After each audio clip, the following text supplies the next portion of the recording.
Conspiracy theories are a strange phenomenon that have proven to be popular throughout the United States. One such conspiracy is of the existence of the Lemurians, and how they are described as a mysterious race of people believed to exist by many across the globe. How did people come to believe in Lemurians? To understand that, we have to go back to where it started. It all started with the idea that there was a connecting landmass between India and Madagascar that sunk into the ocean. And the man who proposed such a crazy idea? His name was Philip Schlater. He was a known zoologist and lawyer who lived from 1829 to 1913. His logic was pretty sound. He proposed the existence of the landmass in 1864 in an attempt to explain the presence of lemur fossils in Madagascar. Lemuria had simple beginnings. Theories of its existence were created solely to explain aspects of biogeography that weren't understood at the time. Schlater's ideas about the existence of Lemuria were partially proven by scientists in the modern era. An analysis of geographical data and tectonic plates suggests that about 84 million years ago an island did in fact descend into the Indian Ocean. However, due to key differences in other details, such as the fact that lemurs didn't evolve from any human race, scientists named that island Mauritius instead. The Kerguelen Plateau in Zealandia are other real examples of such sunken land masses. Once people began questioning what happened in Lemuria and what sort of creatures lived there, the creation of true conspiracy was underway. There's a lot of theosophy surrounding Lemuria and the Lemurian people, which basically means that there are a lot of different philosophical beliefs surrounding this one belief of Lemurian people, which hold these beings to a standard of like a god to their believers. There are many different accounts from Lemurian believers as to why the landmass sunk. We don't know where the land was lost because so many of these stories don't line up with each other. James Churchward was an influential early writer on the Lemurians who wrote multiple books such as The Lost Continent of Mu. Sounding of something straight from the fiction section, that book is described as the story of Churchward's search for the lost continent, from the vaults of an Indian temple to the four corners of the world. These books perpetuated the beliefs in Lemurians.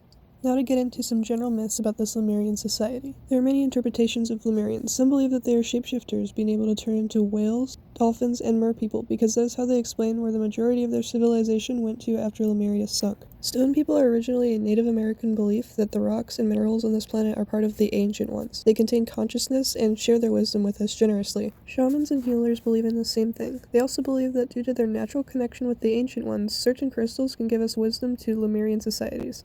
They believe that these crystals, also known as starseeds, can heal and improve our species. A popular shaman saying that these crystals are programmed with the consciousness of ancient Lemuria, and that by even wearing these quartz, we could stimulate these latent human abilities, such as telepathy, and help us access and develop them once again.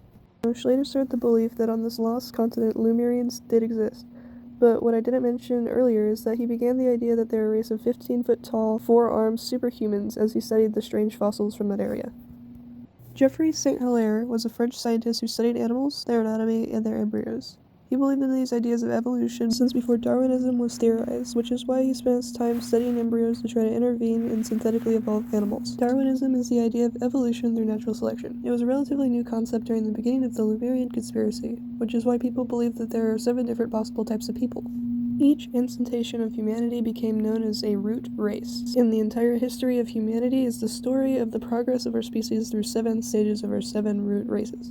We today live in the 5th stage. During the Lemurian Age, or the 3rd root race, humans supposedly interbred with the most developed members of the animal kingdom.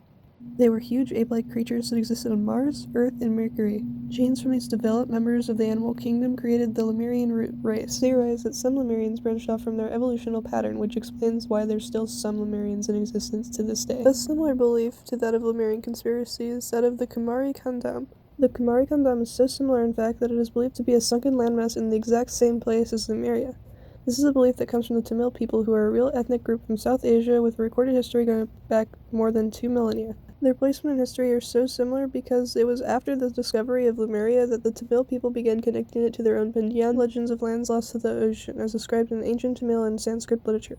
According to these writers, an ancient Tamil civilization existed on Lemuria before it was lost to the sea in a catastrophe. Devanya Panavar is the Tamil writer who started these claims that Lemuria is actually the mythical Tamil land, Kumari Kandam, and his naming of the landmass after a female Hindi goddess called Kanya Kumari may have been a sign of early gender equality. The Tamil people still see this land as the cradle of society, with another name for it being the land of the maiden.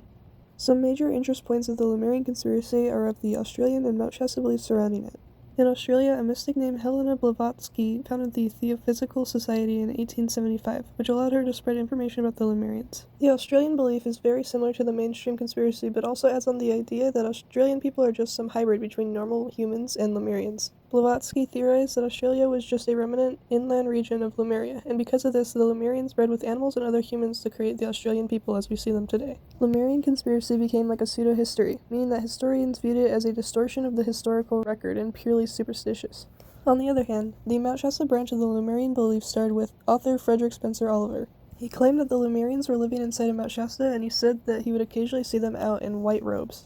Occultist Harvey Spencer Lewis and author Guy Warren Ballard are among many other believers who published books to spread more information about the Lemurians inside of Mount Shasta. As we've mentioned throughout the video, due to there being mixed accounts of where Lemurians actually are, as well as no uniform description of what Lemurians actually are, the lack of a uniform description and evidence is very telling that they're very likely unreal. We don't know whether they're supposed to be in the Indian Ocean or in Mount Shasta, and we also don't know whether they're a 15-foot-tall four-armed super beast or simply a more advanced civilization. To wrap all this up, it is safe to say that our group believes that this conspiracy is very untrue. There is very little scientific evidence of the existence of Lemurians besides a few personal accounts, and there's no scientific evidence to prove the existence of third root race people in general. Conspiracy theories are captivating to so many people because they provide explanations for real-world events that people want to believe more than the truth, especially when official explanations of the truth may feel inadequate to them. People tend to search for some sort of understanding in their day-to-day lives, and it can motivate certain people to do something that makes them feel important, even if it seems ridiculous to others.